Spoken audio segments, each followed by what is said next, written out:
आपका good tax solution है। आज की इस वीडियो में हम आपके लिए लेके आए यूडेमी का एक फ्री सर्टिफिकेट कोर्स जिसका नाम है Excel lesson 02 pro for teachers and office workers.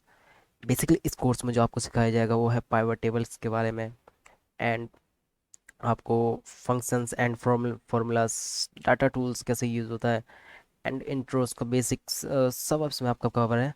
अगर मैं इस कोर्स के कंटेंट की बात करूँ तो वो आपका रहने वाला है 6 आवर्स का, एंड आपको फुल लाइफ टाइम एक्सेस के साथ दिया जाएगा ये कोर्स। अगर आप इस कोर्स को कंप्लीट करते हैं तो आपको यूडीमी की तरफ से एक फ्री सर्टिफिकेट भी दिया जाता है जो आपकी रजिस्टर मेल आईडी पे सेंड कर दिया जाएगा। अगर मैं इस कोर्स में एनरोल करने की बात करूं तो आपके पास ओनली 2 डेज ही लेफ्ट है, तो आप इस कोर्स में जल्द से जल्द एनरोल कर लें। अगर आप इसमें विद इन 2 डेज में एनरोल करते हैं तो आपको एक कोर्स बिल्कुल फ्री दिया जाएगा यूडीमी की तरफ से। अदरवाइज इसका जो प्राइस है वो 3840 रुपीज़ है, जो आपको 2 दिन बाद पे करने पड़ सकते हैं।